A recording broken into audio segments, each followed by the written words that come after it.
これから始まる大レースひしめき合っていななくは天下のサラブレッド4歳馬今日はダービーめでたいなそれが走れ走れ牧場を本命穴馬かき分けて走れ走れ牧場を追いつけ追い越せ引っこ抜けスタートダッシュで手遅れるどこまで行っても離されるここでお前が負けたならおいらの生活ままならぬ走れ走れ走れ牧場を本命穴馬かき分けて走れ走れ走れ牧場を追いつけ追い越せ引っこ抜け走れ走れ走れ走れ走れ牧場を本命穴馬かき分けて走れ走れ走れ走れ走れ牧場を追いつけ追い越せ引っ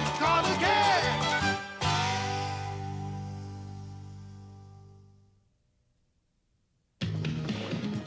Naku, parang napaka-imposible na nangyaring to. Humahabol si Midori Makibao at napakabilis ang ginagawa niya pagtakbo. Ayan na, nakakahabol na siya! Ayos yan! Sige, tuloy mo na Makibao!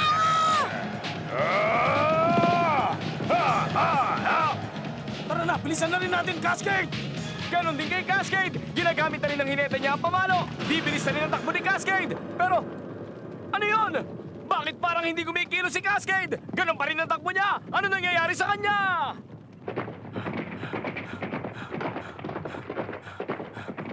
Panalo at pagkatalo ang pamalo ni Dusty!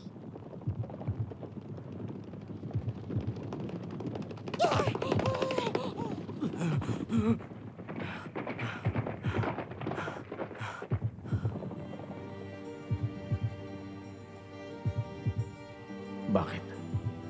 Anong dahilan? Paano nila nagawa yun? Bakit nakakatakbo pa sila ng ganong kabilis? Nailabas na nilang lahat kaya dapat hanggang doon na lang ang kaya nila. Pero bakit ang bilis-bilis pa rin ang takbo nila?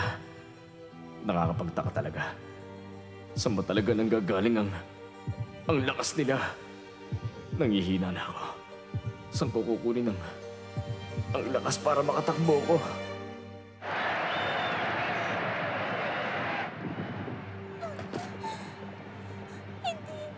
Hindi na pwedeng mangyari. Papa, si Cascade. Paano na siya? Talo na siya. Lily, huwag kang mag-alala. Naniniwala pa rin ako na hindi hahayaan ni Cascade na matalo siya ngayon sa karera na ito.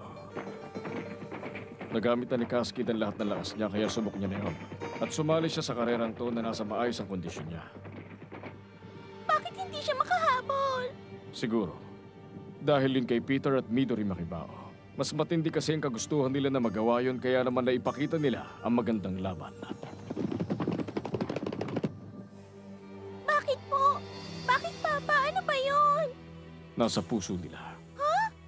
Yung matinding nararamdaman nila na nasa kaloob-looban, yun ang bumubuhay sa kagustuhan nila na labanan si Cascade. Kaya nagawa nila lagpasan ang dati nilang kakayahan at mas nailabas pa ang itinatagong lakas. Nananalaytay sa mga ugat ni Midori Makibao ang dugo ng mama niya na isa ring mahusay na kabayong pangarera. Namanan ni Peter ang pangarap ng kuya Peter niya at gustong-gusto niya matupad ang mga pangarap na hindi pa nagagawa ng kuya niya. Hindi sila tumatakbo na nag-iisa. Kasama nila sa pagtakbo ang ina at kapatid nila at ang napakaraming tao na nakikiisa sa pangarap nila. Kabaligtaran na nangyari kay Cascade. Pagkasilang pa lang sa kanya na wala na ang mama niya, pero walang lakas yun sa kanya. Siguro pag-asa na lang ang tanging kailangan ni Cascade ngayon at ang sasabi sa kanya sa pagtakbo hanggang sa makarating sa finish line.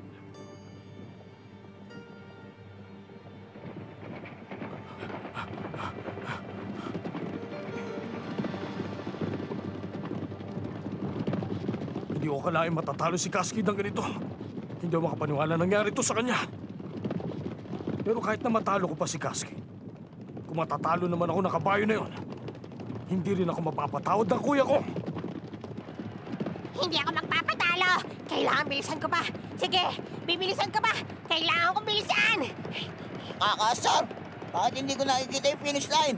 Bakit yun, 200 meters na lang? Bakit parang ang tagal-tagal? Sige, Makibao. Makakarating na tayo. Konting-konti na lang. Nakita ko na!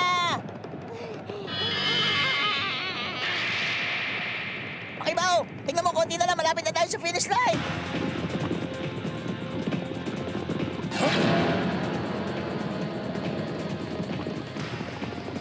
Merong humahabol! Si Peter! Si Peter yung humahabol! Ayun, nakahabol na siya! Bilisan mo! Takbo na ang Midori Makibao! Nagpapatawa ka ba? Hindi naman namin pwedeng isuko sa'yo yung tagumpay na nasa harapan na namin. Hoy, Makibao, bilisan mo na! Bakit, bossing? Ano ba yun? Ano nangyari? Bossing, bakit ba? Paano nangyari to? Si Makibao, lumalaban na lang siya dala ang natitira niyang lakas at tibay na loob. Si Peter, pag naunahan pa niya ulit si Makibao, siguradong hindi na magagawa pa ni Makibao na malagpasan ulit siya. Nakakaasar! Huwag kang susuko, Makibao! Huli na to, malapit na tayong magtagumpay! Huwag, Kasky! Huwag mo siyang gamitan yan! Bakit hindi pwede, bossing? Halos kasabay na natin si Peter ngayon. Ang finish line lang ang magpapasya ng mananalo, di ba? Kahit ano pang dahilan, hindi pwede yun! Gawa na lahat ni Makibao. Masaktan siya, baka maging mapanganib na yun. Anong sabi mo? Ang sitwasyon kasi ngayon ni Makibao, katulad din nung minsan na nagkaharap sila ni Cascade pagkatapos sa pagod siya. Gusto ko siya paluin para tumakbo siya na mabilis papunta sa finish line. Pero kapag pinilit ko siya, malamang na tumakbo na lang siya nang hindi pinag-iisipan ng mga limitasyon niya at makalimutan niya kung ano talaga ang pakay niya. Hindi natatapos ang lahat sa karera. Hindi niya kailangan isakripisyo ang buhay para sa karerang ito. Peter! Sugod na! Ha! Ha! Hi! Hi! Paparating na po siya galing sa likod. Ayan, abutan na niya si Midori Makibao. Nagawa ni Peter. Si Peter na ngayon na nasa unang posisyon. Sa pinakita niyang bilis, hindi nga malabog siya ang haling kampiyon sa karerang ito. Nakakasar!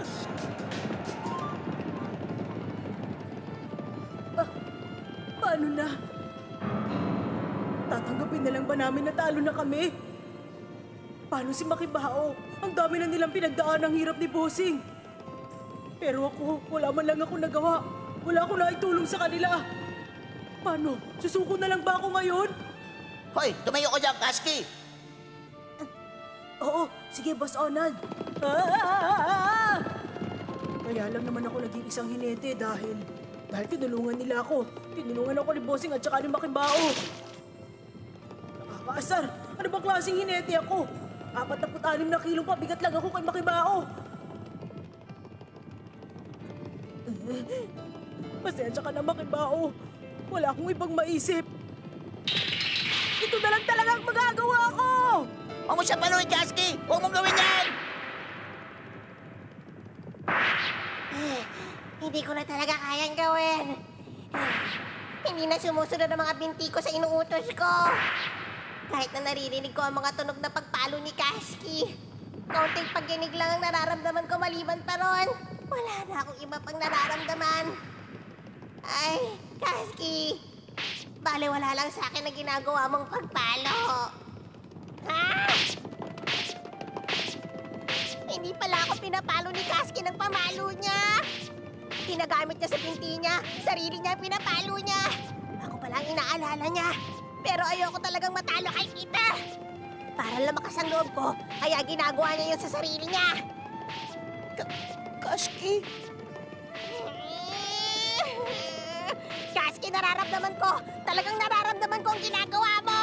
Tumatagos sa akin yung pagkinig ng binti mo sa tuwing pinapalo mo. Nararamdaman ko yung pagtama ng masakit na palo sa'yo. Ayokong matalo sa ganitong paraan. Hindi ako matatalo. Hindi ako magpapatalo. Ayoko, hindi ako magpapatalo. Si Midori Makibao!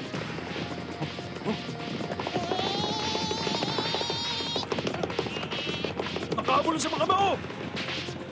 Paparating na si Midori Makibao! Pantay na naman silang dalawa! Nakahabol na si Midori Makibao kay Peter! Ang galing! Buong lakas na tumatakbo si Peter! Ginagawa naman ni Midori Makibao ang lahat para makahabol sa karangalan bilang nationwide 3-year-old champion! Talagang matindi ang kompetisyon ng dalawang kabayong ito! Si Peter ba mananalo o si Midori Makibao? Konti na lang, malapit na sila sa finish line!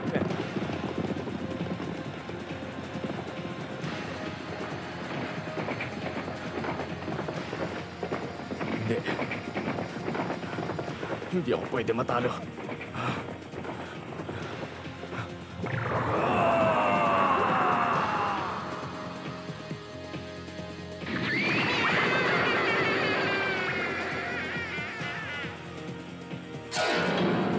Hindi ako papayag na matalo nila ako.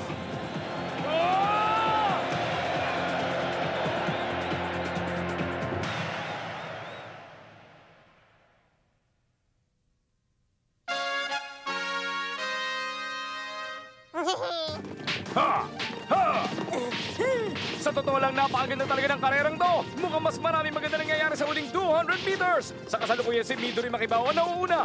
At si Peter, nakasimbilis na rin ng kapatid niya ang sumusubok naman ngayon na kumuha sa unang posisyon. Sa ngayon, laban ito ng lakas at patagalan. Ito ang Morning Sun Cup Competition. At walang sino man sa kanilang gusto magbigay para maging kampiyon. Sinong mananalo sa karerang ito? Aling kabayo ang magwawagi? Huwag kang umarang bulilit! Alis dyan! Hindi pwede! Kahit nasipaan mo pa ako, hindi ako alis dito!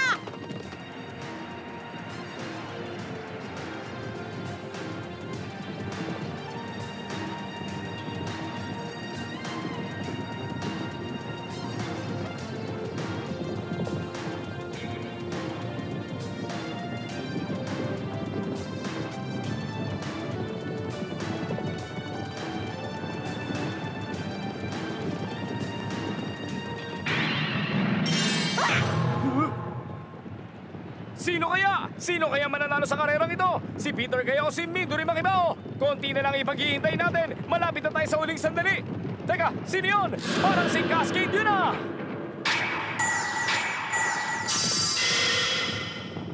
Si Cascade! Hindi pwede. Imposible yun. Naku po, pero parang napaka-imposible. Nakakabigla ang ginawang pagsulpot ni Cascade. Ano? Halimaw talaga siya! Kaya na, sabay-sabay na sila! Sabay-sabay na ang tatlong kamay sa magtakbo papunta sa finish line! Sino na kaya sa kanilang tatlo ang magiging kampiyon? Si Peter? Si Midori Makibaw kaya? O si Cascade? Sino kaya sa kanilang tatlo ang kakampihan ng Diyos na tagumpay? Bilis, Makibaw! Hindi ako susuko!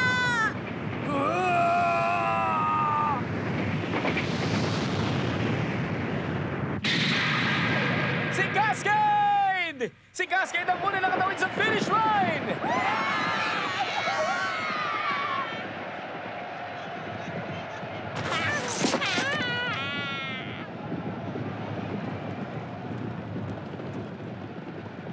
Talagang nakakagulat ang naging resulta ng karera. Ang naging kampiyon walang iba kundi ang Black Killer.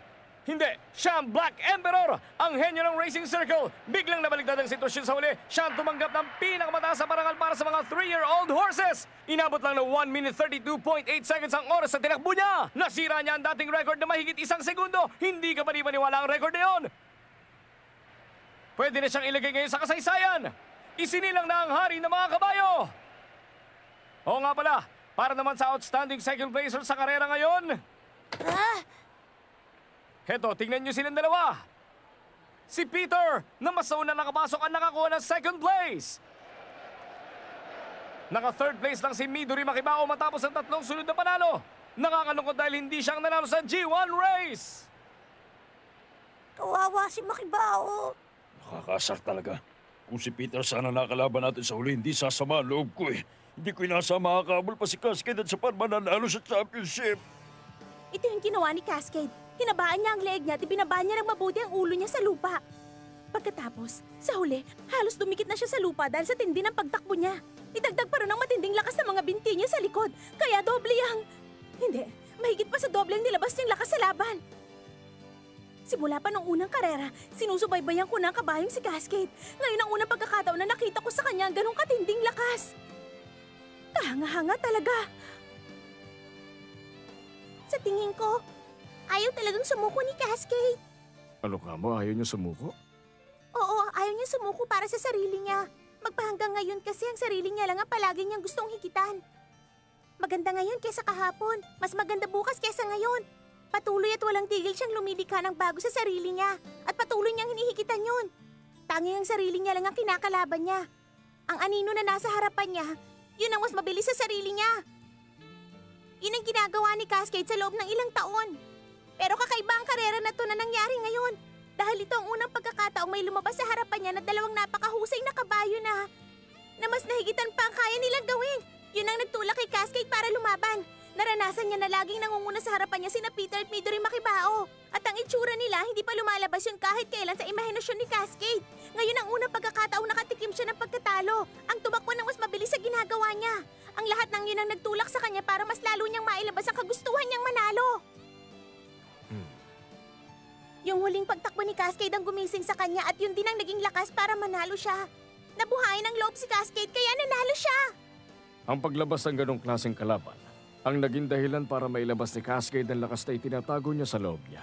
Kung gano'n, ang ibig sabihin lang nun, kapag mas malakas at mas makapangyarihan sa kanya ang kalaban niya, magkakaroon si Cascade ng lakas para labanan ang sarili niya at maging matapang para lalo niyang higitan yun. Magagawa niya ng walang limitasyon, tuloy-tuloy habang buhay. Natalo tayo. Nakakatakot talaga ang kabayong yun. Siguro nga si Cascade ang kabayong walang limitasyon ang kaya niyang gawin. At magagawa niya rin na baguhin ang kasaysayan ng mga kabayo. Pangklase talaga siya. Pambihira, natalo kami sa'yo Sa totoo lang, nakakatakot ka talaga. Walang duda na talo mo nga ako. At wala akong maisip na dahilan kung bakit ako natalo ngayon. Ibang klase ka talaga. Sa tingin ko, ikaw nga ang kabayang pangarera na mas malakas pa kaysa sa kuya ko. Bakit ganun? Malas ba talaga nakasabay kang pinanganak? Siguro meron lang kaming dapat baguhin. Gagalingan ko na lang sa susunod. Diyan ka na. Sige, magkita na lang ulit tayo sa susunod na spring. Talagang ganon. Pero ako, nararamdaman ko na talagang napakaswerte ko. Nagawa kong lagpasan ng sarili kong limitasyon. At nagawa ko yun dahil sa dalawang yun na nakalaban ko.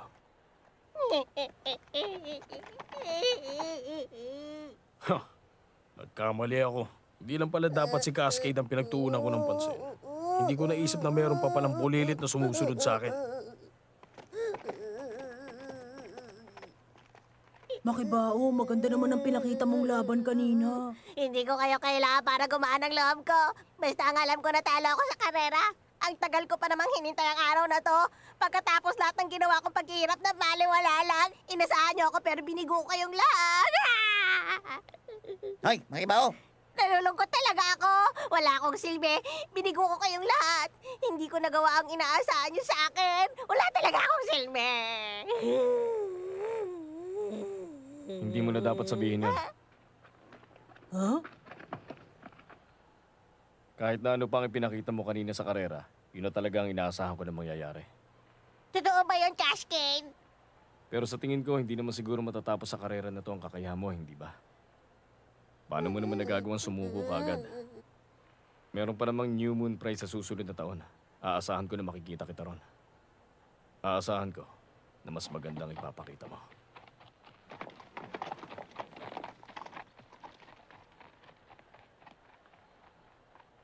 Gusto niya akong makita uli. Sinabi ni Cascade na gusto niyang maging mas magaling ako sa susunod na taon. Oo nga, Makibao! Meron pa naman susunod Sa susunod ka na lang bumawi. Dapat paghandaan mo na mabuti yun. Tama? Oo nga, tama. Siguro nga natalo ako ngayon dahil kulang pa ako ng lakas. Kaya kailangan ko pa ng mas maraming training. Tama, mag-iipon ako ng maraming lakas para mas maganda ang maipakita ko sa susunod na taon. Sa pagkakataon na yun, ipapakita ko kay Cascade kung anong kaya kong gawin.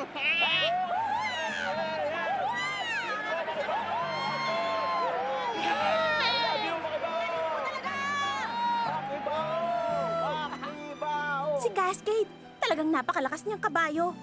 Pero para kay Makibao, kung mas matindi ang lakas ni Cascade, ang ibig sabihin nun, kailangan niya pang dagdagan ang pagsisikap niya para mas mahigitan niya yon. Kahit natalo si Makibao, magagawa pa rin niyang talunin si Cascade kung gugustuhin niya. At alam kong magagawa niya rin yon balang araw. Kung naniniwala si Makibao magagawa niya yon, patuloy rin akong maniniwala sa kanya sa kakayahan niya na kaya nga niyang gawin ng kahit na ano, lalo na ang talunin si Cascade. Oo nga, tama yun, Uncle. Hanggat hindi sumusuko si Midori Makibao, hindi rin tayo dapat sumuko, hindi ba?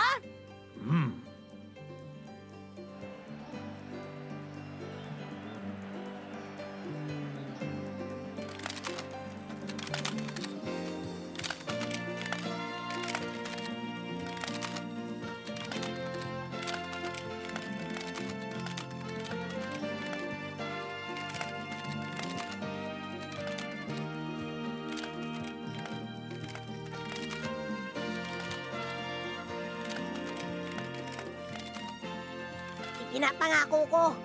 Sa susunod na taon, mahihigitan ko ng kakayahan ni Cascade. Sisiguraduhin ko na matatalo ko na siya sa pagkakataon na yon.